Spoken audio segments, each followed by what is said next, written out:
அதுதானே நம்பணும்னு சொல்றோம். அதனாலே அங்கிருந்து அலங்காரத்தை பண்ணி கொண்டு புறப்பட்டார்கள். அதோட 2ஆம் காண்டம் முடிஞ்சு இனி ஆரண்ய காண்டம். ஒரு இடமாக செல்லுகிறான். முதல்ல பார்த்தது விராசன்.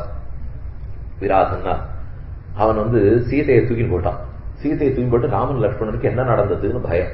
அழ்வார் பாசுரத்திலே வலிவனுக்கு வரநெடுந்தோள் விராசை கொன்னு, விராதனை முதல்ல கொன்னு கலவணக்கி நோக்கரக்கி மூக்கை நீக்கி அடுத்து சூர்பனகையை கொன்னான்னு சரித்திரம். அதனால விராதனை பார்த்துட்டு ராமன் உன்னுடைய கைகால்களை எல்லாம் வெட்டி விராதன் ஸ்தோத்திரம் பண்றான். ராமா நல்லவேளை எனக்கு சாப விமோசனை ஏற்படுத்தி கொடுத்தேன், சீதையை விட்டுட்டேன் அப்படின்னு அவனை ஓஹோன்னு ஸ்தோத்திரம் பண்ணிட்டு அவர் புறப்பட்டார். இன்னைக்கு நீங்க தண்டகாரண்யத்துக்குள்ள நுழையச்சே முதல் இடம் விராச குண்டம் தான் வரும். அதுக்குள்ள போகணும்னு பார்த்தோம். நாங்களும் மந்தாகினில சேவிச்சுட்டு அங்கிருந்து தெற்கு அர்த்தியாதனசூரி ஆசிரமத்தெல்லாம் சேவிச்சுட்டு தெற்க போறச்சே சரி விராச குண்டம் நல்லா இருக்குமா, ஒரே அடர்ந்த காடு. பக்கத்துல இருக்கிறவா எங்களை கூட்டின்னு போனார். அங்க இருக்க உள்ளூர்ல இருக்கிற எல்லாரையும் கூட்டின்னு போயிருந்தோம். அவர் கேட்டார், நீங்க எத்தனை பேர் வந்திருக்கீங்க? 400 பேர் வந்திருக்கோம். உள்ள போலாம், ரொம்ப அடர்ந்த காடு வரீங்களாங்க. இல்ல அவசியம் போயிட்டு வரணும். போயிட்டு வாங்க, 200 பேர் வந்தா போறோம்னா போங்கன்னார். அப்புறம் எதுக்கு நாங்க போறோம்? இந்த பக்கம் போகவே இல்லை. 400 பேர் போனா மிச்சம் 200 பேரை புலி சிங்கம் விடும். 200 பேர் அதுக்கு வேணும்னா எடுத்து விடும்டா. இல்லன்னு அந்த சர்க்கத்தை அந்த வாசல்லே சேவிச்சு விழுந்து சேவிச்சுட்டு வந்துட்டோம். அந்த சர்க்கத்தை அங்கேயே படிச்சோம், அதே வீதியில கீழே விழுந்து சேவிச்சோம். விராதனே நன்னா இருக்கு அப்படின்னு சொல்லிட்டு திரும்ப வந்துட வேண்டியதான். நான் அவ்வளவு காடு ஒண்ணும் கிட்டக்க போகும்படியாகவே இல்லை. அதனால விராதனுக்கும் சாவி மோசனத்தை ராமன் ஏற்படுத்தினார். அங்கிருந்து மறுபடியும் தெற்கு நோக்கி வந்தார். தண்டகாரண்யங்கிற வனம் இப்ப நாம பார்த்த சித்திரகூடம். சித்திரகூடத்தினுடைய தெற்கு பக்கத்துல ஒரு புள்ளி வச்சிருந்தோம். மகாராஷ்டிரத்தினுடைய கீழே நாகப்பூர் கொல்லியும், நாகப்பூருக்கு வடக்க 40 மைல் தொலைவில் ராம்டேக்குங்கிற இடம் இருக்கு. அங்க ஒரு புள்ளி வச்சிருந்தோம். மும்பைக்கு கிழக்கே அவுரங்காபாத்துக்கு மேற்கே அந்த இடத்துல இருக்க நாசிக்ல ஒரு புள்ளி வச்சிருந்தோம். நாசிக்ல ஒரு புள்ளி, நாக்பூருக்கு வடக்க ஒரு புள்ளி, சித்திரகூடத்துக்கு தெற்க ஒரு புள்ளி. இந்த 3ஐயும் சேர்க்கணும். இந்த முக்கோண காட்டுக்கு தான் தண்டகாரண்யம்னு பேர். தண்டகாரண்யம் சொல்றோம். என்ன தண்டகங்கிறவன் ஏற்கனவே இக்ஷாகுலத்துல பிறந்த ஒரு ராஜா. அது ஒரு ஆச்சரியம். அவன் என்னமோ கெட்டலைந்து கடைசியில சாபத்தை விமோசனம் அடைந்தான். அந்த தண்டகவனத்துலதான் மொத்த ரிஷிகளும் இருந்து தபஸ் பண்ணுவார்களாம். அதனால அங்குதான் ராமன் புகுந்திருக்கிறார். தெற்கு நோக்கி வந்தார். முதல்ல சரபங்கருடைய ஆசிரமத்துக்குள்ள ராமன் போகணும். போனோம்னா விசித்திரமா ஒரு செயல் நடந்தது. ராமனும் லட்சுமணனும் சீதையும் போயிட்டு இருக்கிறச்சே அதுக்கு முன்னாடியே உள்ள யாரோ போயிருந்திருக்கா. இந்திரன் இறங்கி வந்து சரபங்க ரிஷியை பார்க்கறதுக்காக போயிருக்கார். ராமனுடைய நின்றுட்டார். நாம மனுஷ ரூபத்தில் இருக்கோம், இந்திரன் எல்லாம் நாம இப்ப சந்திக்க முடியாது, இரு சீதே அவன் வெளியில போட்டோம் அப்புறம் பார்த்துக்கலாம்னுட்டான். சரின்னு இந்திரனும் வெளியில வந்து தூரக்க ராமன் இருக்கிறார்னு தெரிஞ்சுனுட்டான். இருந்தாலும் அவருக்கு தன்னை பார்க்கறதுக்கு பிரியம் இல்லைங்கிறதுக்காக புறப்பட்டு போயிட்டான். வரவே இல்லை. கிருஷ்ணாவதார காலத்துல தேவர்கள்லாம் தைரியமா கண்ணன் சந்திச்சிருவார். அவாவா வந்து இவரையும் பாப்பா, இவர் அவரை பாப்பர், உதைப்பர், ரெண்டுமே நடக்கும். எனக்கு இந்திரன் அபச்சாரப்பட்டான், பிரம்மா அபச்சாரப்பட்டான், எல்லாரும் வாங்கிட்ட பிறகு இது கிருஷ்ணாவதாரத்தில் ராமன் ரொம்ப நேர்மை. நான் மனுஷன் உங்களெல்லாம் பார்க்கவே மாட்டேன். அவர் இருக்கிறபடிக்கு அவர் மரியாதா புருஷோத்தம் ராம். வடக்க போனேன்னா அந்த பேரு தான் அவருக்கு எப்பவுமே மரியாதா புருஷோத்தம். கண்ணன் எல்லாரையும் சந்திச்சார். ஆனா ராமன் அவளை பார்க்கறதே இல்லை. சரின்னு இந்திரன் புறப்பட்டு போன உடனே சரபங்க ஆசிரமத்துக்குள்ள போறார். பெரிய வில் ராமன் கையில பிடிச்சிருக்கார், லட்சுமணன் கையில பிடிச்சிருக்காரு. இல்லையோ உள்ள காலை வைக்கிறதுக்கு முன்னாடி ராமன் பின்னாடி காலை வச்சுட்டார். லட்சுமணாவும் வில்லு இருக்கிற நாணை முதல்ல கேட்டு இருந்தார். நான் பிடிச்சிருந்தானே கூட ஒரே புலி சிங்கம் வருமேன்னா நம்ம பிராமண ரிஷியினுடைய ஆசிரமத்துக்குள்ள போறோம். நாணேர்ச்சி கஷத்திரியன் பிராமணனை தரிசிக்க செல்லக்கூடாது. நாணை இறக்கு. நாம கஷத்திரியர்களா இருந்தா காட்டிலேயே நாட்டிலே தவிர பிராமண ரிஷியினுடைய வீட்டுக்குள்ளது கூடாது. நாணை இறக்கி விட்டு தான் உள்ள போகிறான் ராமன். ராமனும் லட்சுமணனும் போய் அவரை விழுந்து வணங்கி, நாங்க இங்கேயே இருக்கிறதுக்கு ஏதாவது வசதியா இடம் சொல்லுமே என்று ராமன் கேட்கிறான். ஆச்சரியமான ஸ்லோகங்கள். அபிஷாபாதகம் கோராம் பிரவிஷ்டோ ராட்சசீம் தனும் தும்புரு நாம கந்தர்வா சப்தோ வைஸ்ரவணே நக்கி. விராதன் முடித்து சரபங்காசிரமத்துக்கு போய் அபிகச்சாமகே சீக்கிரம் சரபங்கன் தபோதனம் ஆசிரமம் சரபங்கஸ்ய ராகவோ விஜகாமஹ சமீபே சரபங்கஸ்ய ததர்ச மகதத்புதம் அசம்பிருச்சந்தம் வசுதான் ததர்ச விபுதேஸ்வரான். இந்திரன் தேவர்களுக்கு தலைவனான இந்திரனை கண்டார். ரிஷினா சரபங்கேன ராகவோ வாக்கியம் அப்ரவீது அகமேவ ஹரிஷ்யாமி சர்வான் லோகான் மகாமுனே ஆவாசம் தான் இச்சாமி பிரதிஷ்டமிக காணனே. இதே காட்டில் நான் வசிப்பதற்கு ஏதேனும் இடம் காட்டும் என்று பிரார்த்திக்க அவர் பதில் சொன்னார், நானே நீ புறப்பட்டு போன உடனே ஒரே முகூர்த்தத்துல பரவத்துக்கு போறதா இருக்கேன். நான் எங்க உனக்கு இடம் காட்டுறது? ஒண்ணு சொல்றேன், இப்படியே மேற்கு நோக்கி போ. சுதீஷ்ணர்ங்கிற அவருடைய ஆசிரமம் வரும். அந்த இடத்துல போய் அவரை கேட்டு எங்க வாழணுமோ வாழ்ந்துக்கும் அப்படின்னு சரபங்கர் தெரிவித்தார். சரி, அவரிடத்துல வழி கேட்டு இமாம் மந்தாகினியும் ராமன் பிரதிஸ்திரோதாம் அனுபிரஜ. இதோ மந்தாகினி பிரதிஸ்திரோதஸ். பிரதிஸ்திரோதஸ்னா மந்தாகினி எது நோக்கி வருகிறாளோ அதை எதிர்நோக்கி போனால் பிரதிஸ்ரோதஸ் அர்த்தம். இப்ப மந்தாகினி ஓடுறது மேற்கேந்து கிழக்கே. இவர் சொல்லியிருக்க இமாம் மந்தாகினி நாம பிரதிஸ்ரோதாம் அனுபிரஜ. இதோ மந்தாகினி, இதை எதிர்த்து நீ போ. இதை எதிர்த்து கூடவே போனியானா சுதீஷ்ணனுடைய ஆசிரமம் வந்துடும். இந்த ஸ்லோகத்தை நாங்க வச்சிருந்து சுமார் 2 மாசம் கட்டப்பட்டோம். ஏன் பட்டோம்னா, இப்ப சரபங்க ஆசிரமத்திலேருந்து சுதீஷ்ணாசிரமம் எங்க இருக்குன்னு கண்டுபிடிச்சாலும் அவர் மேற்கேன்னு சொல்லல, வடக்கேன்னு சொல்லல, தெற்கேன்னு சொல்லல. இமாம் மந்தாகினியும் பிரதிஸ்ரோதாம் அனுபிரஜான்னு சொல்லிட்டார். இந்த மந்தாகினியே எதிர்த்து போ அப்படின்னால் மந்தாகினி எதிர்த்து போலாம். மந்தாகினி இவர் சொன்ன இடத்துல என்ன நடந்திருக்கீங்கன்னா, நீங்க போறச்சே எப்ப சேவிப்பீர்களோ பாகியம் கிடைச்சே சேவிக்கலாம். மந்தாகினி கிழக்கு நோக்கி போய் ஒரு இடத்துல மட்டும் ஏதுன்னு தெரியாமல் திரும்ப மேற்கு நோக்கி வருது. இப்படி போயிட்டு இருக்கிற நதி திரும்ப மேற்கு நோக்கி வருது.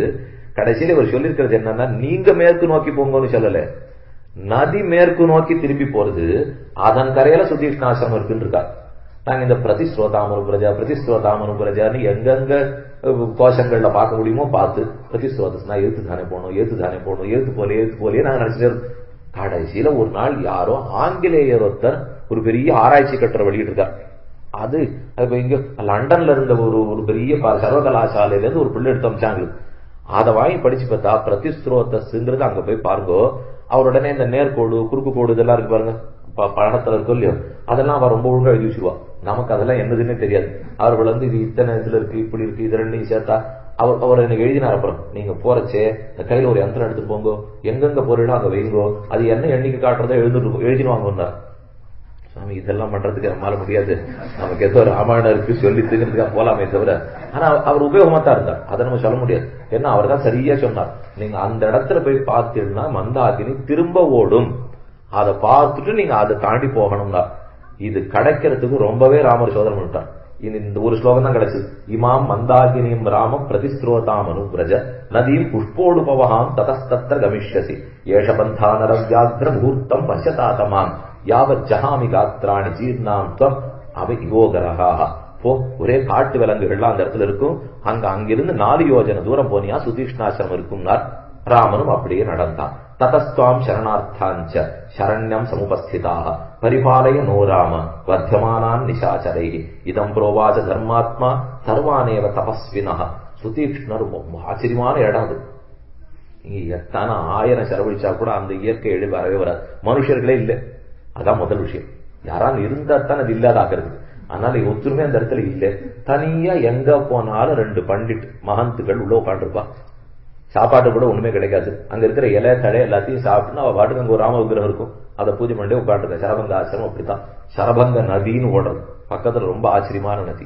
அங்கிருந்து சுதீஷ்ணாசிரமம் உள்ள போறதுக்குள்ள பல நதி எங்கேயானு தாண்டணும் நம்ம இருந்தா அப்ப அந்த 1 மாசம் போக முடியாதுன்னு அர்த்தம். ஏன்னா அந்த பக்கம் வழி பாதை அந்த மாதிரிலாம் இல்லவே இல்லை. சுதீஷ்ணாசிரமத்துக்கு போய் ராமன் அவரிடத்துல உட்கார்ந்து பேசிட்டு இங்க இருக்கட்டுமான்னு கேட்டான். அவர் சொன்னார், இங்க துஷ்ட மிருகங்கள்னா ரொம்ப அதிகம் ராமா, அதை நீ கொன்னு பாத்துப்பியானா பாத்துக்கொண்டார். ஆசிரமத்துக்கு வந்துட்டு ரத்தத்தை வேற என்ன பார்க்க சொல்றியா? நான் அதை பண்றதா இல்ல, வேற நான் இடம் காட்டும்னா. அப்பதான் ஆசிரம மண்டலம்னு சுத்தி காட்டினார். அதுக்கப்புறம் 10.5 வருஷங்கள் ராமன் அங்கதான் இருந்தார். சுதீஷ் ஆசிரமத்தில் இல்லை, ஒரு ஆசிரமமா போவர். இந்த இடத்துல போய் 6 மாசம், இங்க போய் 2 மாசம், அங்க போய் 1.5 வருஷம், அங்க போய் 2 வருஷம், இப்படியே 10.5 வருஷங்களை ராமன் கழிச்சுட்டு திரும்ப சுதீஷ்ணாசிரமத்துக்கு வருகிறார். சொல்லியிருந்தார் அவர், சுதீஷ்ணர் சொல்லி அனுப்பிச்சிருந்தான், இப்ப ஒரு சுத்திட்டு வா, அதுக்கப்புறம் உனக்கு நான் வசந்த இடம் சொல்றேன்னு திரும்பி வந்து ராமன் மறுபடியும் அவரை விழுந்து வணங்கினார்.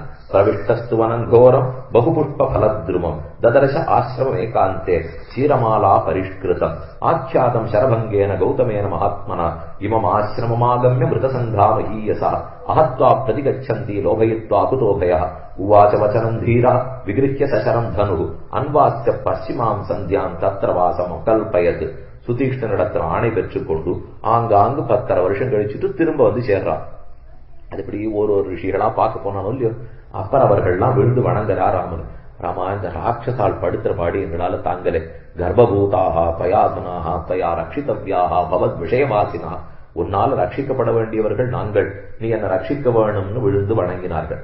ராமன் ரொம்ப வெக்கமா இருக்கு எனக்கு, நீங்க கேட்கிற வரைக்கும் ஒரு ராஜா நான் காப்பாற்றாம இருந்திருக்கேன் இல்லையோ, ஹிரீரேஷாகி மமாதுலா, ஒரு பெண் வெட்கம் அடைகிறா போலே வெட்கப்பட்டேன், இதோ சூளுரைக்கிறேன், யாரெல்லாம் ராட்சசர்கள் உங்களை துன்புறுத்துகிறார்களோ அத்தனை பேரையும் கொண்டு முடிப்பேன். ஏதன் நிமித்தம் வச்சனம் தண்டகாயிதி விஸ்ருதம் நகிமே ரோசதே வீர கமனம் தண்டகான் பிரதி காரணம் தத்திர வக்ஷ்யாமி வதந்தியாஸ்ரூயதா மம புராகில மகாபாஹோ தபஸ்வி சத்தியவாஞ்சுஷிகி. இதுக்கப்புறம் ஒரு வேடிக்கையான சரித்திரம் நடந்தது. ஆசிரமவாசிகளுக்கு எல்லாம் ராமன் சத்தியம் பண்ணிவிட்டார், உங்களை கண்டிப்பா ரட்சித்து கொடுக்குறேன்னு. 2 வருஷம் ஆச்சு, 3 வருஷம் ஆச்சு, 4 வருஷம் ஆச்சு, 8 வருஷம் ஆச்சு, இவர் ஒண்ணு நடவடிக்கை எடுக்கிறத தெரியல. சீத்தை பார்த்தா நம்மோட ஏகாந்தமா இருக்கிற மோகத்துல பண்ண சத்தியத்தை இவர் மறந்து போயிட்டார் பொழுது அப்படின்னு சீத்தை நினைச்சு மெதுவா ஒரு கேள்வி கேட்டான். ஆமா, அந்த கையில எப்ப பார்த்தாலும் வில்லு பிடிச்சிருக்கே எதுக்கு என்று அவனை பார்த்து கேட்டான்.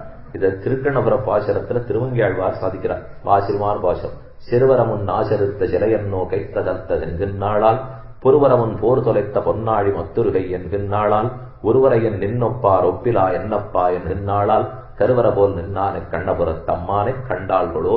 கருப்பு தேகத்தோட ராமன் நிற்கிறார் இல்லையோ, சிறுவரமுன் ஆசரித்த சிலையன்னோ கைத்தலத்ததென்கின்றாளால், இந்த வில்ல பொம்மையா பிடிச்சிருக்கிறா, எதுக்கு பிடிச்சிருக்கீன்னு கேட்டான். ராமன் கேட்டார், என்ன என் வில்ல பார்த்து ஆர்வத்தி சொல்றதா, என்ன சொல்லுகிறா? என்ன, நான் ஒண்ணு கேள்விப்பட்டிருக்கேன், ஒரு கதை, குட்டி கதை.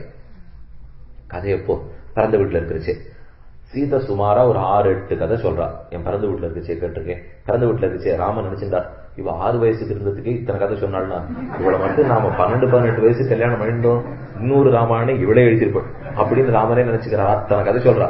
என்னுடைய தாப்பனார் இந்த கதையை எனக்கு சொல்லி கொடுத்திருக்கார். ஒரு ரிஷி தபஸ் பண்ணியிருந்தாராம். யாரோ ஒரு வீரன், அவன் தீர்த்த யாத்திரை புறப்பட்டு போறான். கையில பெரிய கத்தி வச்சிருந்தான். கத்தியோட யாத்திரை போலாமா? அதனால இந்த ரிஷி கிட்ட வந்து, நீர் பாத்துக்கோ, நான் 1 மாசத்துல வந்துடுறேன், கத்திக்கு எனக்கு சம்பந்தமே கிடையாதுன்னு ரிஷி சொன்னார். இல்ல அந்த மாதிரி சுவாமி சாதி கூட தீர்த்த யாத்திரை போறேன், நீ ஒத்தாசை பண்ணணும், அப்படி வச்சுட்டு போறேன்னா சரி அங்க ஓரமா வச்சுட்டு போ அப்படி ரிஷி சொன்னார். வச்சா அவன் புறப்பட்டு போயிட்டான்.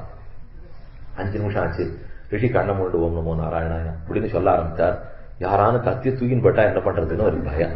அதனால கத்தியை கொண்டு தம் பக்கத்துல வச்சுட்டு ஓம் நமோ பகவதே வாசுதேவாயா, பக்கத்திலேயும் தூக்கின்னு போட்டா என்ன பண்றதுன்னு மடியில தூக்கி வச்சிருந்தார். ஓம் நமோ விஷ்ணவே, மடியிலேயும் தூக்கின்னு போட்டா என்ன பண்றதுன்னு கையில பிடிச்சிருந்தார். கத்தி கையில இருந்தா சும்மா விடாது, யாரையான குத்தனம் வெட்டணும்னு சொல்லிட்டே இருக்கும். கடைசியில் 4 பேர் கொண்டுட்டார் ரிஷி. நடந்தது. சீதை இந்த கதையை ராமன்ட்ட சொல்லிட்டு, கையில எப்ப பார்த்தாலும் வில்ல பிடிச்சிருந்தியானா கொல்லணும்னு தூண்டுலாமா, இந்த வில்ல நாணை இறக்கி கீழே வச்சுடேன் வேணும்னு பேசினாத்த. அப்ப ராமன் புரிஞ்சு விட்டான், ஓ இந்த வில்ல வச்சிருந்து நம்ம ஒண்ணுமே பண்ணலேங்கிறத சுட்டி காட்டுறா போட்டிருக்கு இந்த சீதை அப்படின்னு. அப்பகன் ஜீவிதஞ்சக்யாம் தாம்பா சீதே கலக்ஷ்மணாம் நகி பிரதிஜாம் சம்ஸ்ருத்ய பிராமணேபியோ விசேஷதா.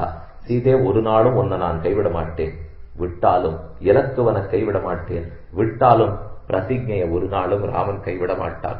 நான் பண்ண பிரதிஜை தான், காலத்தை எதிர்பார்த்திருக்கிறேன், கண்டிப்பா ரிஷிகளுக்கு நாம் ஒரு நாளும் சுகத்தை ஏற்படுத்துவோம் என்று ராமன் மறுபடியும் சொல்ல, அதற்கு பிற்பாடுதான் சீதை சமாதானம் அடைந்தாள்னு சரித்தம். 10 வருஷம் கழிச்சுட்டு திரும்ப சுதீக்ஷ்ணாசிரமத்துக்கு வந்து அகஸ்தியர தண்ட சமர்ப்பிக்கணும்னு ஆசையா இருக்கு, வழி சொல்லும்னு ராமன் கேட்கிறான். சுதீக்ஷ்ணர் சொன்னார், ஆமா சரியா கேட்கறியே, 10 வருஷம் போயிட்டு வா, நான் ஒரு ஆசிரமத்துக்கு வழி காட்டுறேன்னு நானும் அகஸ்தியருக்கு அனுப்பணும் தான் நினைச்சிருந்தேன் என்ன சுதீக்ஷ்ணர் சொல்ல, இங்கிருந்து தேகத்வா தூரம் அத்வானம் 4 யோஜனை தூரம் கிழக்கு, 4 யோஜனை தூரம் மேற்கு நோக்கி போங்கள், அங்கே அகஸ்தியருடைய தம்பியின் ஆசிரமம் வரும், அவரை வழிகேட்டுக் கொண்டு அங்கிருந்து மறுபடியும் மேற்கு நோக்கி 1 யோஜனை தூரம் போகுங்கள், அங்க அகஸ்தியருடைய ஆசிரமம் இருக்கும், நீ சேவிக்கலாம் என்று சுதீக்ஷ்ணர் வழிகாட்டினார். அங்கிருந்து புறப்பட்டு போனார்கள். சுதீக்ஷ்ணஸ்ய ஆசிரமபதம் புனரேவ ஆஜகாமஹ சதமாசிரமம் ஆகம்ய முனிபிப் பரிபூஜிதः யோஜனான் ஆசிரமாத்தத்த யாஹி சத்வாரி வை ததா தட்சிணேன மகான் ஸ்ரீமான் அகஸ்திய பிராதுராசிரம. அகஸ்திய பிராதாவுடைய ஆசிரமம் இருக்கு 4 யோஜனை. அங்கிருந்து 1 யோஜனையிலே ராமனுடைய அகஸ்தியருடைய ஆசிரமம் இருக்கு. தட்சிணாம் திசமாஸ்தாய வனகண்டஸ்ய பார்ஸ்வதः தத்ர அகஸ்திய ஆசிரம் பதம் கத்வா யோஜனமந்தரம் ரமணீயே வனோத்தேசே பகுபாத உபசோபித்தே. ராமனும் சீதையும் லக்ஷ்மணனும் அங்கு சென்றார்கள். அகஸ்தியரை விழுந்து வணங்கி அவர் நிறைய மந்திரங்களையும் அஸ்திர சஸ்திரங்களையும் கொடுத்தார். அங்கிருந்து அவரிடத்தில் விட பெற்று நாம் மிச்ச பொழுது கழிக்கணுமேன்னு கேட்டான். ஒன்னும் ரொம்ப இல்லை, இனிமே இருக்கிறது 1.25 வருஷம் தான் ராமனுக்கு. அத்தனை ஆண்டு கழிச்சாச்சுப்போ. ஏன்னா முதல்ல சித்திரகூட வரைக்கும் வந்தாச்சு, அப்புறம் தண்டகாரண்யம் வந்து 10 வருஷமும் கழித்து மிச்சம் இருக்கிற நாளை கழிச்சுட்டு போனேன் எங்கேன்னு அகஸ்தியர் இடத்துல கேட்டான். இருக்கு பக்கத்துல போனீங்கன்னா பஞ்சவட்டின்னு ரொம்ப ரமணீயமான இடம், பஞ்சவட்டியில போய் பர்ணசாலை கட்டிட்டு இரு அப்படின்னு அகஸ்தியர் வழிகாட்டி விட்டார். ததோ அப்ரவீன் முனிஸ்ரேஷ்டா சுத்வா ராமஸ்ய பாஷிதம் தியாத்வா முகூர்த்தம் தர்மாத்மா ததோவாச்ச வசுபம் இதோத்வி யோஜனே தாத பகுமூல பலோதகா தேசோ பகுமிருகா ஸ்ரீமான் பஞ்சவட்டியபிவிஸ்ருதா. பஞ்சவட்டின்னு அந்த இடத்துக்கு பேர். அங்க போய் நீ தங்கி இருக்கலாம் என்று சொல்லி அவரிடத்துல விட வச்சிருந்து அங்க இருந்து மேற்கு நோக்கி நடந்து பஞ்சவட்டி அடைந்தான். அப்ப போற வழியிலேயே ஜட்டாயு மகாராஜரை சந்தித்தான். உன் தகப்பனாருக்கு நான் ரொம்ப வேண்டியவர் அப்படின்னு ஜட்டாயுவும் சொல்லிக் கொண்டான். அவரை விழுந்த நமஸ்கரித்துட்டு பஞ்சவட்டிக்குள்ளே போய் வினதாச்ச சுகி பௌத்ரி கத்ரூச்ச சுரசாஸ்தசா கத்ரூர் நாகசஹஸ்ரந்து விஜக்ஞே தரணீதரான் கௌபுத்ரோ வினதாயாஸ்து கருடோ அருண ஏவச்ச தஸ்மாஜாதோ அகம் அருணாத் சம்பாதிச்ச மமாக்ரஜா. அருணன் இவர் அதாவது தங்களுடைய பிறப்பின் கதையை பத்தி தெரிவிக்கிறார். கத்ரு என்று ஒருத்தி, அவருடைய பெண் அதாவது கருடன், அருணன், ஆதிசேஷன், நாகங்கள் இவர்களெல்லாம் ஒன்றாக பிறந்திருக்கிறவர்கள்.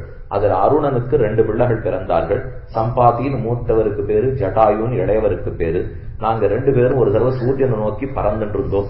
அப்போது கிட்டக்கு போயிட்டோம். சூரியனுடைய ஒளிப்பட்டு சரக்கு உதிர்ந்து பட போறதுங்கிறதுக்காக என் தம்பியோட உடம்ப நான் அதாவது என்னுடைய அண்ணா சம்பாதி என்னுடைய உடம்ப மூடிக்கொண்டார். அப்ப சம்பாதியினுடைய இறகுகள்லாம் உதிர்ந்து கீழே விழுந்துருத்து.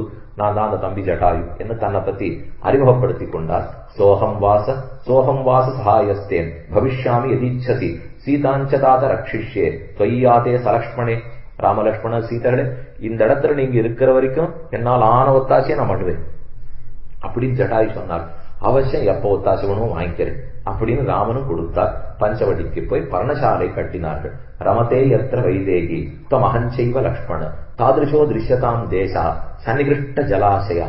ராமன் லக்ஷ்மணனை பார்த்து சொல்றார், எந்த இடத்துல நீர் வாய்ப்பு நில வாய்ப்பு எல்லாம் நன்னா இருக்குமோ லக்ஷ்மணா, எந்த இடத்துல நீ சந்தோஷிப்பாயோ, எங்க நான் சந்தோஷிப்பேனோ, எங்க சீத்தை சந்தோஷிப்படோ அந்த இடத்துல ஒரு பர்ணசாலை கட்டுனார்.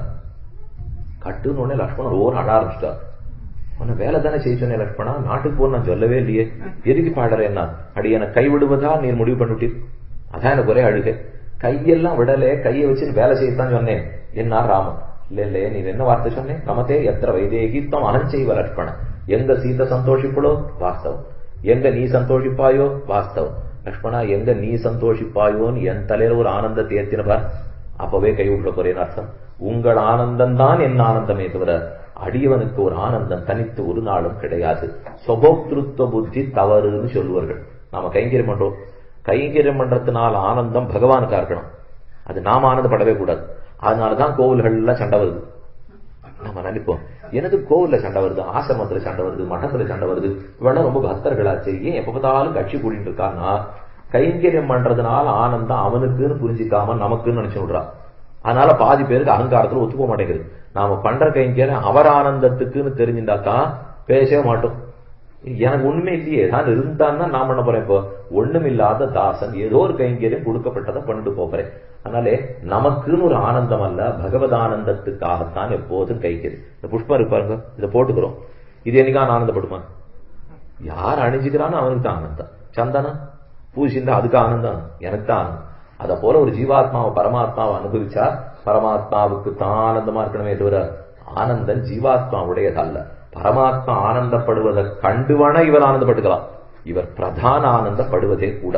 அதனாலே லக்ஷ்மணன் அதை கண்டு பயந்து போய் ராமனிடத்துல மறுபடியும் சரணாகதி அனுஷ்டித்து பர்ணசாலை கட்டுவிட்டார். ராமனோட தடவை பர்ணசாலை இப்படி சுத்தி வந்து பாக்குறார். ரொம்ப நன்னா இவர் என்னென்ன சொன்னாரோ அத்தனையும் கட்டியிருக்கார், சொல்லாததையும் கட்டியிருக்கார். ராமன் சொன்னது யாரான ரிஷிகள் வந்தா பேசுறதுக்கு இடங்கட்டு, படுத்துக்கிறதுக்கு இடங்கட்டு, நடிகை பண்றதுக்கு இடங்கட்டு, இப்படி ஒரு இடமா சொல்லியிருக்கார். சீதையும் தானும் ஏகாந்தமா உட்கார்ந்து பேசின்றது இடங்கட்டுன்னு சொல்லலை. ஆனா சொல்லாதது தெரிஞ்சுட்டு சேரும் தானே தொண்டான். லக்ஷ்மணன் சரியா தெரிஞ்சுன்னா அதுக்குன்னு ஒரு உள்ளு கட்டி வச்சாராம். பாவஜேன கிருதஜேன தர்மஜேனச்ச லக்ஷ்மண துவயா புத்திரேன தர்மாத்மான அசம்பிருத்த பிதாமம. அப்ப ராமன் சொல்லுகிறான், உன்னை வச்சுட்டு போயிருக்கிற விடியாலே தசரதன் எனக்கு ஒரு தந்தையை விட்டு சென்றிருக்கிறான் லக்ஷ்மணா, என் தந்தை இன்னும் மரிக்கவில்லை. துவயா புத்திரேன தர்மாத்மான் அசம்பிருத்த பிதாமம, என் தந்தை மரிக்கவில்லை, நீதான் இனி இருக்கிறாய். இதை குலசேகரர் திருக்கணபுரத்தில் 10 பாசுரம் பாடினார். மன்னுபகோசரதன் மணிவேறு வாய்த்தவனேன்னு சொன்னேன். அது சொல்றார், சுற்றமெல்லாம் பின்தொடர தொல்கானம் அடைந்தவனே, அற்றவர்கள் கருமருந்தே அயோத்தி நகர் கதிபதியே, கற்றவர்கள் தாம்பாழும் கணபுரத்தின் கருமணியே சித்தவதன் சொல்கொண்ட ஸ்ரீராமா தாலேலோ. சிற்றவை கைகை அவருடைய சொல்கொண்ட ஸ்ரீராமா நீ தாலேலோ என்று கௌசல்ய தாலாட்டு பாயிட்டு. சுற்றம் எல்லாம் பின்தொடர தொல்கானம் அடைந்தவனே, சுற்றத்தவர்கள் அத்தனை பேரும் பின்னாடி வந்து எத்தனை கைங்கரியம் பண்ணிருப்பாளோ அத்தனை லக்ஷ்மணன் ஒத்தனை பண்ண மருந்து. அதான் அவனுக்கு இருக்கிற பெருமையா. சுற்றம் எல்லாம் போவே இல்லை, ஒத்தந்தான் கூட போயிருக்கான். ஆனா பாட்டுல சுற்றம் எல்லாம் பின்தொடரங்கிறார். அப்படின்னா அத்தனை பேரும் வந்ததுக்கு சமமா லக்ஷ்மணன் ஒருத்தன் வந்தான். அவன் செய்த கைங்கரியம் அவ்வளவு தன்னிகரற்றதுங்கிறதை அங்கும் கண்டுகொள்ளலாம். பாவஜேன கிருதஜேன தர்மஜேன லக்ஷ்மணன் ஸ்வயா புத்திரேன தர்மாத்மான சம்பிருத்த பிதாமம. இப்படியே காலம் கழிஞ்சிருந்தது. ராமன் பார்த்தார், என்ன இன்னும் ஒன்னும் தேவ காரியம் பண்ண முடியலையே. நாழியானா ஆறுது. இன்னைக்கு உபன்யாசம் ஆரம்பிச்சு 1.5 மணி ஆயிடுது. இன்னும் சூர்பனகே வரலன்னா வந்தா தானே மேற்கொண்டு நாம உபன்யாசம் ஓடும், ராமனுக்கும் வேலை ஓடும். அதனால ராமன் பாத்துக்கிறார், ஏது இந்த சூர்பனையை காணணுட்டு தந்தேசம் ராட்சசி காசிது ஆஜகாமன் எதிர்ச்சையா. அப்ப பார்த்து பகவத் சங்கல்பத்தாலே அந்த இடத்தை தேடி வந்தாளாம் அவள். தந்தேசம் ராட்சசி காசிது, யாரோ ஒரு ராட்சசி ஆஜகாம வந்தாள், எதிர்ச்சையா எதேச்சையா வந்தா. வந்தவர் ராமனை பார்த்த உடனே அதி மோகங்கதையாக ஆனாள். தன்னுடைய உருவத்தை மாத்திட்டு ராமனை கல்யாணம் பண்ணிக்கணும் அப்படிங்கிற எண்ணத்தோட வந்தாள். அத்தியந்த சுகசம்பிருத்தா சுகுமார சுகோதிதா கதம் அபரராத்திரேஷு சரயூமவகாகதே மிரியா பிரியா விபாஷி மதுரோ தீர்க்கபாபுர் அரிந்தமஹ சந்தியஜ்ய விதிதான் சௌக்கியான் அனார்யம் சர்வாத்மனாஸ்ரிதா பர்த்தா தசரதோ யஸ்யாஹ சாதுஷ்ட பரதஸ்துதா நதேம்பா மத்தியமாதா தகர்கிதவ்யா கதாச்சன என்று ராமன் அங்கு இருக்கும்போது ஏவமுக்தஸ்ய ராட்சஸ்யா சூர்பணாக்கியா பரந்தபா. வந்தவள் தன் உருவத்தை மாத்தின்னு ராமன் பக்கத்துல வந்துட்டான். வால்மீகி நவரசத்தையும் வச்சிருக்காருன்னு முதல் நாள் பார்த்த மொழியும் ஹாஸ்ய ரசத்தை இங்கதான் வச்சார். எங்கேயாவது சிரிப்பு வேண்டாமா, ஒரே அழுதுட்டே சொல்லிருந்தா அது எங்கேயான ஒரு இடத்துல சிரிக்கணும் மொழி. இப்ப சூர்பனைக்கும் ராமனையும் ஒரு சேர வால்மீகி பாக்குறார். நல்ல ஒற்றுமை, 2 பேருக்கும் எவ்வளவு ஒற்றுமை தெரியும். இவளுக்கு எக்காரணம் கொண்டு ஒற்றுமையே இல்லை. அவர் இருக்கிறதையும் இருக்கிறதையும் சேர்த்து பார்த்தா சாது சூர்பணகா நாம தசக்ரீவஸ்ய ராட்சசா பகினி ராமமாசாத்திய ததர்ஷ திருதசோபமம் சுகுமாரம் மகாசத்வம் பார்த்திவ வியஞ்சனான்விதம் சுமுகம் துர்முகி ராமம். இந்த 2 பேரையும் நல்லா ஒப்பு நோக்கி சொல்றார் வால்மீகி. சுமுகம் இவன் முகத்தை பார்த்துட்டே இருக்கலாம், துர்முகி பார்த்தாலே 4 நாளைக்கு தூக்கம் வராது. சுமுகம் துர்முகி ராமம் விருத்த மத்தியம் மகோதரி. இவளுக்கு இடுப்பு தான் இருக்கு உடம்புலயே, ராமனுக்கு இடுப்பையே காணும். அவனுக்கு புருஷோத்தமனுடைய லட்சணம் சாமுதிரிகா லட்சணம் சொல்றது. நம்ம கை விரல இப்படி வச்சா நம்ம இடுப்பு இதுக்குள்ள இருக்கணுமா, யாருக்கான இருக்க போறது அப்படிலாம் இல்லை. ஆனா சொல்லி இருக்கிறது அப்படித்தான். இப்படி வச்சா சீதைக்கு இடுப்பே இருக்காதான், ராமனுக்கு இடுப்பே இருக்காதான். மேல அவயவங்கள் இருக்கு, கீழே அவயவங்கள் இருக்கு, அதனால நடுவில் இடுப்பு இருக்கு அப்படின்னு ஊகிச்சு தெரிஞ்சுக்கணும். கண்ணுல இடுப்பு படவே கூடாது. அவ்வளவு சிறுத்த இடை ராமனுக்கு சிற்றடை நுடங்க ஒளிர்னு பார்க்கிறோம். மின்னட மடவார்கள் நின் அருள் சூடுவார்னு பாசனம். மின்னலை போன்ற நுண்ணி இடை அது இருக்கு ராமனுக்கு. இவளுக்கு பார்த்தா ஒரே விருத்த மத்தியம் தான் இருக்கு. இடுக்கிறதே இடுப்பு மட்டும்தானே தவிர மற்ற ஒண்ணும் தெரியல. விருத்த மத்தியம் மகோதரி சுமுகம் துர்முகி ராமம் விருத்த மத்தியம் மகோதரி விஷாலாட்சம் விரூபாட்சி. இவனுடைய கண்களை பார்த்துட்டே இருக்கலாம், அகன்ற கண்கள். அவோ எங்க பாக்குறாள்னே தெரியல. விஷாலாட்சம் விரூபாட்சி, கண்ணு சின்னதா, ராட்சசி சின்ன கண்ணு, அது எங்கயோ குரூரமா பார்வை பார்க்கிறா. விஷாலாட்சம் விரூபாட்சி சுகேஷம் தாமிரமூர்த்தஜா. ராமனுடைய திருக்குடலை பார்த்தா பார்த்துட்டே இருக்கலாம். நீண்டு நெய்த்து இருண்டு சுருண்டு பளபளான் நம்ம வாரி பின்னி கட்டிவிட மாட்டோமான்னு இருக்கும் அவளோட வழக்கு. இவளுக்கு தாமிரமூர்த்தஜா. தாமிரமூர்த்தஜான்னா சம்பட்ட தலைமைன்னு அர்த்தம். சம்பட்டையா இருக்குன்னு ஷூட்டார். இப்ப நான் சொல்ல மாட்டேன், ஏன்னா அதை காசை கொடுத்து வேற பண்ணிட்டு வரா நிறைய பேர் இருக்கு. அது இப்ப அவர் சொன்னது சுகேசம் தாமிரமூர்த்தஜா. தாமிரமூர்த்தஜா பிரிய ரூபம் விரூபாசா சுஸ்வரம் பைரவஸ்வரா. ராமன் பேசச்சவே சுஸ்வரமா பேசுவான். அவன் பேசிட்டே இருந்தா கேட்டுட்டே இருக்கலாம். அத போல பேச்சில் அழகு ராமனுக்கு குரலின் இனிமை. ஆனா இவள்தோ தகரத்துல ஆணியால பேச்சா அப்படி இருக்கும். அத போல பைரவஸ்வரா, பேசுறத கேட்டாலே காடு நடுங்கி சிங்கம் பயந்து படும். தருணம் தாருணாவிருத்தா தட்சிணம் வாமபாஷினி நியாயவிருத்தம் சுதிர்விருத்தா பிரியம் அப்பிரிய தரிசனம். பாக்கிறதுக்கே அவர் அழகா இருக்கார், பாக்கிறதுக்கே அவ அழகே அற்றவளாக இருக்கிறாள். இப்படி இருக்கிற ஒரு சட்டுன்னு தன்னுடைய ரூபத்தை மாத்திண்டா அழகிய ரூபத்தோட நேர ராமனிடத்துக்கு வந்து சேர்ந்தாள். வந்தவள் ராமனை பார்த்து நீ யார் என்று கேட்கிறான். எங்கேயோ தெரியாத இடத்துல போய் உட்காந்து இருக்கிறச்சு. திடீர்னு ஒருத்தர் வந்து நம்மளை பார்த்து ஆறுன்னு கேட்டா என்ன கேட்கும், நீ யார், திரும்ப உடனே கேட்டுருவோம். இது நம்ம அவ்வளவு நேர்மை. நம்ம யாருன்னு ஒருத்தர்கிட்டையும் சொல்லவே மாட்டோம். யாரான ஒருத்தர் நீங்க யாருன்னு கேட்டா சரி தொலைபேசி எடுக்கிறா பாருங்க. எடுக்கிறச்சே யார் பேசுறதுன்னு உங்களுக்கு யார் வேணும், அப்படின்னு கேட்பா. இல்ல இந்த மாதிரி கிருஷ்ணன் இருக்காரா? அவர் இல்லை, நான் தான் சொல்லுவேன். நான் சொல்றதே அவர் இல்லேன்னு விடுவேன், நான் தான் அது. ஆனா அவர் கேட்கறச்சே சொல்றேன்னா நான் கடன் வாங்கியிருக்கேன்னு அர்த்தம். அப்படின்னு ஆறு இருக்கேன்னு சொல்லிக்க மாட்டாடல. சில பேருக்கு ரொம்ப தைரியம், கடன் குறைச்சலா வாங்கியிருந்தா நம்ம கவலைப்படணும், நிறைய வாங்கிட்டா கொடுத்தோம் தான் கவலைப்படணும். அப்புறம் நம்ம பட வேண்டிய தேவையை குறைச்சலா நம்மள உதப்படுற அளவுக்கு வாங்கியிருந்தோம்னா நம்ம தான் கொடுக்கணும். ஓஹோன்னு வாங்கிட்டோம்னா அப்புறம் கவலை அவனுக்கு எது வரை என்னதே கிடையாது. அதனால சில பேருக்கு அந்த நேர்மை வராது, கேட்கறச்சே நம்ம ஆறுன்னு சொல்லவே மாட்டான். ஆனா ராமனை பார்த்து ஒரு கேள்வி கேட்கிறான், ராமா நீ யார்? ராமன் தான் ஆறுன்னு பேரை மட்டுமான சொல்லிட்டு நிறுத்தலாம் இல்லையோ. தசரதன் யாருன்னு ஆரம்பிச்சாரு. அவருக்கு எப்பவும் ராமாயணம் சொல்றதுக்கு ரொம்ப பிடிக்கும், அதனால அவரே ஆரம்பிச்சார். ஆசீத் தசரதோ நாம ராஜா திருதிஷ விக்ரம தஸ்யாஹம் அக்ரஜ புத்திரோ ராமோ நாம ஜனைஸ்ருதா பிராதாயம் லக்ஷ்மணோ நாம யவியான் மாமனுவிரதா எம் பாரதியாச்ச வைதேகி மமசீதேதி விஸ்ருதா. தசரதன் இருந்தார், 60,000 ஆண்டு புத்திர பாக்கியமே கிடைக்கல. ரிஷிச்சிருங்கிற கூட்டு வந்து புத்திரகாமேட்டி யாகம் பண்ணார், பாயசம் கிடைச்சு 4 பிள்ளைகள் பிறந்தார்கள். மூத்தவன் தான் ராமன், நடுவுல லட்சுமணன் இருக்கா. அப்புறம் 12 வருஷம் கழிச்சு தான் எங்களுக்கு கல்யாணம் ஆச்சு. வில்ல முறிச்சு இவளை நான் கல்யாணம் பண்ணிட்டேன். 12க்கு இவள் தான் என்னுடைய சீதை. அதுக்கப்புறம் எங்களுடைய நடு தாயாருக்கு என்னமோ பரதனுக்கு பட்டாபிஷேகம் பண்ணணும்னு ஆச்சு, அதனால 2 வாரம் கேட்டா. போட்டோம். போனவா நேர சரபங்க ஆசிரமத்துக்கு போனோம், கொஞ்ச நாள் இருந்தோம். சுதீஷ்ண ஆசிரமத்துக்கு போனோம், இருந்தோம். 10 வருஷம் எங்கெங்க இருந்தோம்னு சொல்றேன் பெண்ணே. இந்த இடத்துல 10 வருஷம் கழிச்சிட்டோம். இப்போ பஞ்சவட்டிக்கு வந்துட்டோம், இன்னும் கொஞ்ச நாள் தான். நாள் ஆன உடனே நான் திரும்பி போயிடுவேன், என்னுடைய தாய்மார்களோட சேர்ந்துருவேன். பட்டாபிஷேகம் தான், என் நாட்டு மக்களை நான் ரட்சித்தாகணும். இத்தனை கதையை சொல்லிட்டு பெண்ணே நீ யாருன்னா அவ பார்த்தா, இப்படி கதை சொல்லி நான் யாரையுமே பார்த்தது கிடையாது, இது என்ன நீ யாருன்னு கேட்டதுக்கு இந்த பதிலானா வால்மீகிக்கு ஆச்சரியம். அதே சமயத்தில் அதிப்பிரீதி ராமனிடத்திலே. ரிஜுபுத்ததையா சர்வம் ஆக்கியாது உபசக்கிரமே. என்ன நேர்மை இருந்தா ஒரு வார்த்தை மிச்சம் வைக்காமல் ராமன் பேசி இருப்பான். அந்த நேர்மை மக்களிடத்துல வர்றது ரொம்பவே கேட்டான். ஒரு வார்த்தை கேட்டான்னு சொன்ன உடனே எப்படி அந்த நேர்மை வருதுன்னா தைரியம். நான் தப்பு வழி போல, யார் எதை கேட்டாலும் நமக்கு அதை பத்தி கவலை கிடையாது. நாம் நேர் வழியிலேங்கிறத நடந்துட்டோம்னால் யாரிடத்திலும் எந்த மறைச்சு பேச வேண்டிய அவசியமே இல்லை. நேர்வழி இல்லேன்னா தான் எல்லா பயமும் வந்துடும்.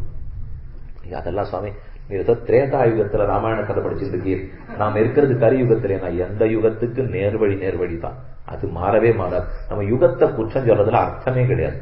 யுகம் நாளும் பகவானாலே சிருஷ்டிக்கப்பட்டவை. அவர் எவர் கிருதயுகத்தை சிருஷ்டித்தாரோ அவர் தான் கலியுகத்தையும் சிருஷ்டிச்சிருக்கார். எத்தையுமே கெட்டதாக பகவான் சிருஷ்டிச்சிடவே மாட்டார். கலியுகத்துக்குன்னு இருக்கிற நன்மைகள் உண்டு. நாம தான் மனத்தை திருடப்படுத்திக் கொண்டு சாஸ்திரப்படி நடக்க வேண்டுமே தவிர எத்தையோ யுகத்தையும் அதிகாரிகளையும் குற்றம் சொல்லி பிரயோஜனம் இல்லை. நல்ல நேர்மையோட கூட ராமன் சகலத்தையும் உரைக்க அரண்யம் விசராம் இதம் ஏகா சர்வ பயங்கரா ராவணோ நாமமே பிராதா எதிதே ஸ்ரோத்திரமாகதா விபீஷணஸ்து தர்மாத்மா நது ராட்சஸ்யஷ்டிதா. சரி, தன்னை பத்தி சொல்லிக்கணுமோ இவள், நான் தான் ராவணனுக்கு தங்க. கூட விபீஷணனை பத்தி சொல்லிட்டு, விபீஷணன் தர்மாத்மான்னு நீர் கூட கேள்விப்பட்டிருப்பீரே, அந்த தர்மாத்மாவுக்கு தங்க நான் தான். ராவணன் கேள்விப்பட்டிருப்பீரே, அவ தங்க நான் தான். எல்லாம் சரி, இங்க எதற்கு வந்தாயின்னு ராமன் கேட்டார். இல்ல உங்களெல்லாம் பார்த்துட்டு போகலாங்கிறதுக்காக வந்தேன், ஆனா பார்த்த இடத்துல உன் பேர்ல ரொம்ப ஆசையா இருக்கு, அதனால உண்மைத்தான் நான் கல்யாணம் பண்ணிக்கலான்னு இருக்கேன். அப்படி நேர வெளிவிட்டாவள். அரண்யம் விசராமீதம் ஏகா சர்வபயங்கரா விபீஷணத்து தர்மாத்மா தாம் து சூர்பணகாம் ராம காமபாசாவபாசிதம் ஸ்வேச்சையா ஸ்ரக்ஷணையா வாச்சா ஸ்மிதபூர்வம் அசாப்ரவீத் கிருததாரோஸ்மி பவதி பார்ஜேயம் தயிதா மம. அப்போ ராமன் தப்பாவே எடுத்துக்கல. நான் ஏற்கனவே கல்யாணமானவள் பெண்ணே, அதனால உன்னை கல்யாணம் பண்ணிக்கிறதுக்கு முடியாது. கிருததாரோஸ்மி அப்படின்னா தாராக பத்னின்னு அர்த்தம். கிருததாரோஸ்மி செய்யப்பட்ட கல்யாணம் மனைவியோட கூடியவன். கிருததாரோஸ்மி பவதி பார்ஜேயம் தயிதா மம தத்விதானாந்து நாரீணாம் சுதுக்காச சபத்தமதா. அதனாலே நீ இப்ப கல்யாணம் பண்ணியானா கூட இன்னொரே மனைவி இருந்தா அவனுக்கு பிடிக்க போறதோ? அது பிடிக்காது. அப்போ ஒண்ணு செய், அதோ தூரத்துல லக்ஷ்மணன் நின்று நம்பர். அவன் எப்படி இருக்காருன்னா, அனுஜத்தேவ மே பிராதா சீலவான் பிரிய தரிசனா ஸ்ரீமான் அகிருதாரச்ச லக்ஷ்மணோ நாம வீரியவான். நானானு கருப்பா இருக்கேன் பெண்ணே, அவன் எவ்வளவு சிவப்பா இருக்கான் பார். ஆனால் நீ அவனே கல்யாணம் பண்ணிக்கலாம். ஸ்ரீமான் அகிருதாரச்ச, அது இன்னொன்னு வேற, கல்யாணமே ஆகாதவன் விட்டான். வால்மீகி பார்த்தார், இது எதிரே பார்க்கலவர். ராமன் போய் இவ்வளவு நேர்மையா இருக்கிறவர் நேர போய் சொல்லிட்டார். எப்படி ஸ்ரீமான் அகிருதாரஸ்யான்னு சொல்லலாமான்னா, இல்ல கல்யாணமாகாதவன்னு சொல்லலே. அதுக்கப்புறம் வியாக்கியானத்தில் எழுதினான், அகிருத தாராகான பத்னி நிஷன் என்னுடைய களத்திரம் பத்னி பாரியா தாராகா, இதெல்லாம் மனைவிக்குண்டான சொற்கள். சம்ஸ்கிருதத்திலே சப்தத்துக்குத்தான் லிங்கம், பொருளுக்கு லிங்கம் இல்லை. லிங்கம்னா ஆண்பால் பெண்பால்னு சொல்றதுதான் லிங்கம், சொல்லுக்குத்தான் லிங்கம். தாராகாங்கிறது புல்லிங்கம், பத்னிங்கிறது ஸ்ரீலிங்கம். பாரியாங்கிறது ஸ்திரீலிங்கம், களத்திரம்ங்கிறது நமுசலிங்கம். மூணுக்குமே மனைவின்னு தான் பேர். ஆனா மற்ற பாஷையெல்லாம் ஆள வச்சுதான் லிங்கம். ஆனா சம்ஸ்கிருதத்துல மட்டும் மனைவிங்கிற ஒரு பெண்ணை குறிக்கிறதுக்கு 3 லிங்கத்திலையும் சொல்லு இருக்கும். தாராகான்னு சொல்லலாம், பத்னின்னு சொல்லலாம், பாரியான்னு சொல்லலாம், களத்திரம்னு சொல்லலாம். அதனால அகிருத்ததாரச்ச கிருத்ததாராக, அகிருத்ததாராக, சககிருத்ததாராகனு சேர்த்துக்கணும். அகிருத்ததாராகனா கல்யாணம் ஆகாதவன் அர்த்தம் இல்லை, சககிருத்த மனைவி கூட இல்லாதவன் அர்த்தம். அப்படி வச்சுக்கணுமே தவிர கல்யாணம் ஆகலேன்னு ராமன் ஒண்ணு போய் சொல்ல அந்த இடத்துல அசகத்தாரச்ச ஸ்ரீமான கிருததாரச்ச லக்ஷ்மணோ நாம வீரியவான் கதம் தாசஸ்ய மேதாசி பாரியா பவிதுமிச்சசி. நேர லக்ஷ்மண்ட போய் நின்னா அவள் தேவல, அவன் இல்லாட்டா இவன் யானை பண்ணிக்கணும் அப்படிங்கிறதுக்காக வந்து கேட்டா. அவன் சொன்னான், நானே தாசன், தாசனுக்கு தாசியா, சுவாமிக்கு தாசியா இருந்தா கூட தேவையில்லை, தாசனுக்கு போய் தாசியா இருந்தே தானே பிரயோஜனம் உண்டோ, நீ சுவாமியை போய் பிடிச்சுக்கோ அப்படின்னு இவன் கை காட்டுறான். அவளை பார்த்து சொல்லுகிறான், கதம் தாசஸ்ய மேதாசி பாரியா பவிதும் இச்சசி ஆரியசத்தம் விஷாலாட்சி பாரியா பவ யவீயசி. ஆரியன் ரொம்ப வசந்த சக்கரவர்த்தி திருமகன், நீ அவனே கல்யாணம் பண்ணிக்கோ அப்படின்னு திரும்பி வந்தா இவன் அங்க தள்ளி விட்டான், அவன் இங்க தள்ளி விட்டான், மாறி மாறி போனோடனே கோவம் தாங்கல அவளுக்கு. இத்தனை நாள் வேஷம் கொண்டாலோ இல்ல எல்லாம் போச்சு, கோவம் வந்துச்சுன்னு அப்புறம் யாராலதான் தாங்கிக்கிறதுக்கு முடியும். தன்னுடைய சொரூபத்தை எடுத்துட்டாள். உடனே இந்த சீதையை கொன்னுட்டாத்தான் நமக்கு ராமன் கிடைப்பார் அப்படின்னு அவள் பேரிலே குதிக்க யுக்துக்தோ லக்ஷ்மணஸ்தஸ்யாக குருத்தோ ராமஸ்ய பஷ்யதா உத்ருத்ய கங்கம் சிச்சேத கர்ணநாசே மகாபலஹ. கஞ்சாட ராமன் காட்ட தன்னுடைய வாளை லக்ஷ்மணன் உருவினான். உத்ருத்ய கங்க சிச்சேத கர்ணநாசம், காதையும் மூக்கையும் சேர்த்து அறுத்து விட்டார். கொல்ல இறக்கியை மூக்கறிந்திட்ட குமரனார் சொல்லும் பொய்யானால் யானும் பிறந்தவை பொய்யன்னேன் ஆண்டாளுடைய கோஷரம். கூறார்ந்த வாளால் கொடிமூக்கும் காதிரண்டும் ஈராவெடுத்த அவட்கு மூத்தோனேன் ஆழ்வார் சாதித்தார். தங்கையை மூக்கும் தமையனை தலையும் தடித்தவன் தாசரதி என்ன ஆழ்வார் பாசனம். தங்கையை மூக்க விட்டுவிட்டார், தமையனை தலையை விட்டுட்டார். தமையன ராவணன், ராவனுடைய தலையை வெட்டினார், தங்கையனுடைய மூக்க வெட்டினார். இல்லையோ காது மூக்கு அறுந்து போச்சு, ரத்தமா கொட்டிட்டு இருக்கு. நேரம் இங்க இருந்து ஜனஸ்தானத்துக்கு போன அவள். இப்ப நம்ம பார்த்துட்டு இருக்கிறதெல்லாம் நாசிக் பஞ்சவட்டின்னு சொன்னேன். அது மும்பைக்கு வடகிழக்கு திசையில இருக்கு. வடகிழக்கு திசையில சுமார் ஒரு 100 மைல் போனேன்னு வச்சுக்கோங்க, அந்த இடத்துல இருக்கு. அங்கிருந்து நேர தெற்க வரணும். அங்க கொஞ்சம் தெற்க வந்த உடனே ஜனஸ்தானம்ங்கிற இடம் இருக்கு. அநேகமா ஜனஸ்தானம்ங்கிறது மக்கள் வாழற இடம் அல்லது ஜனபதம் அந்த இடத்துக்கு வெளியில இருக்கும். அந்த இடத்துலதான் கரதூஷணாதிகள் 14,000 பேர் ராட்சசால் இருக்கா. எல்லாம் இப்ப வரவுக்காரி தான், நம்ம நல்ல ஆத்ம பந்துக்கள் போது. அதனால நேரம் அங்க போய் அவ போன உடனே காது மூக்கு அருந்து ரத்தமா கொட்டின்னு இருக்கு. கரதூஷணாதிகள் பார்த்து என்ன தங்க மூக்கு இப்படி அருந்து போய் தொங்குறதேன்னா அவ வந்து என்ன நடந்ததுன்னு சொல்லணும் இல்லையோ. ஒரு ஸ்லோகம் சொல்றா பாருங்க, தருணவ் ரூபசம்பன்னவ் சுகுமாரவ் மகாபலவ் புண்டரீக விஷாலாட்சவ் சிறகிட்டாஜினாம்பரவ். ஆழ்வார் கூட இப்படி பாட மாட்டார். அவ்வளவு நன்னா ராமனை கொண்டாடிட்டு இருக்காள். தருணவ் என்ன இளமை, என்ன இளமை. ரூபசம்பன்னவ் திருமேனி அழகா பார்த்துட்டே இருக்கலாம். சுகுமாரவ் தொட்டா சவந்து படும் போல் இருக்கு. மகாபலவ் அதி பலசாலிகள். புண்டரீக விஷாலாட்சம் நீண்ட கரியவாகி புடவரந்து விழுந்து செவ்வரியோடு நீண்டவ பெரியவாய கண்கள். சிறகட்நாஜினாம்பரோ மாந்தோல் மரவரி எடுப்பல தரிச்சிருக்கிறவர்கள். சொல்ல சொல்ல அவளுக்கு ஒன்றும் புரியல. தங்க சாதாரணமா வெட்டு கொளுத்து சாப்பிடு இப்படித்தானே சொல்லுவாள். இன்னைக்கு ஏதோ வந்து என்னமோ தருணவ் ரூப சம்பன்னவ் சுகுமாரவ் மகாபலங்கிறாளே என்ன நடந்ததுன்னு பிடிச்சு தட்டி காட்டான் கரம். அப்ப சொன்னா அந்த அழகர்கள் தான் என்னை இப்படி ஆக்கிட்டான். அதைத்தான் சொல்றதுக்காக நான் இவ்வளவு பிரயத்தனப்பட்டேன். இதுக்குதான் உண்ணப்புக்கு வயமரப்பார போறேன்னு சொல்லுவா. எதையோ சொல்ல வந்துட்டு மொத்தமா மறந்து போய் என்னத்தையோ பேசிட்டு பாருங்க. ஒருத்தர் வந்து பரீட்சைக்கு போறேன்ட்டு தென்னை மரத்தினுடைய பயன்கள் என்னன்னு படிச்சுட்டு போனார். அவ பசுமாட்டோட பயன் என்னன்னு கேட்டான். இவருக்கு எழுதி தெரியல. தென்னை மரத்தோட பயன் எல்லாம் எழுதிட்டு பசுமாடுல கட்டி விட்டுட்டார். வேற என்ன எழுதி படிச்சிருந்த மரத்தை எழுதி ஆகணும். அப்ப எல்லா பயனையும் எழுதிட்டு பசுமாட்டி அதுல கட்டி இருக்கு. அப்படி எழுதி விழுக்கு தருணவ் ரூப சம்பன்னவ் சுகுமாரவ்னு ராமனை பத்தி ஓஹோன்னு கொண்டாடிட்டு கடைசியில் அவன் தான் என் காது மூக்கு அறுத்தான்னா சரின்னு 14,000 பேரும் போர் தொடுத்து வந்தார்கள். 14,000 பேரையும் ஒரு முகூர்த்த காலத்திலே ராமன் அசகாய சூரனாய் அனபாய சாகசனாய். ரகுவீர கத்தியத்திலே வேதாந்த தேசிகன் தெரிவிக்கிறார், ஒருத்தருடைய சகாயமும் இல்லாமல் அசகாய சூரகா அனபாய சாகசா, யாரும் எதிர்பார்க்காத சாகச செயலாய் மொத்த பேரையும் அடித்து கீழே வீழ்த்தினான். விழுந்துட்டு பிற்பார் ராமன் லக்ஷ்மணன் தானே சண்டைக்கு வரையன்னு தெரிவித்தான். ஆனா நீ வரவேண்டாம் லக்ஷ்மணா, நீ இரு அப்படின்னு சொல்லி தானே போய் 14,000 பேரையும் அழித்தான். முடித்த பிற்பாடு ஒத்தன் மட்டும் கீழே சொன்னேன்னு எப்ப பார்த்தாலும் ஒத்தரை மட்டும் மிச்சம் விட்டுறான் ராமன். நாகம்பனன்னு ஒத்தரை மட்டும் விட்டு வச்சான். அவன் ஒரு புடவையை சுத்தினான், மூலையில கடந்து. புடவை சுத்தின உடனே இது பெண்ணு போல் இருக்குன்னு நினைச்சுன்னு ராவன் விட்டுட்டான். விட்டுட்ட உடனே நேர போய் ராவணன் இடத்துல மொத்த கதையை அவன் சொல்லிட்டான். இவன் போய் நின்னுட்டு ராமன் ராமன் என்ன ராமன் என்ன வீரம்னா ராவணன் முன்னாடி நின்னுட்டு பேசினா நடுங்காத உடம்புன்னா அகம்பனன்னா அப்பா அம்மா பேர் வச்சிருக்கா. கம்பனம்னா நடுக்கம், அகம்பனம்னா நடுக்கமே இல்லாதவன். என்னைக்கோ ராமபிரபாவம் பேச போறான்னு தெரிஞ்சு பெறச்சேவா பேர் வச்சுட்டான். அகம்பனன்னு அவனுக்கு பேர். தைரியமா ராவணன் முன்னாடி பேசினா அவன் ஒண்ணுமே கேட்டுக்கல.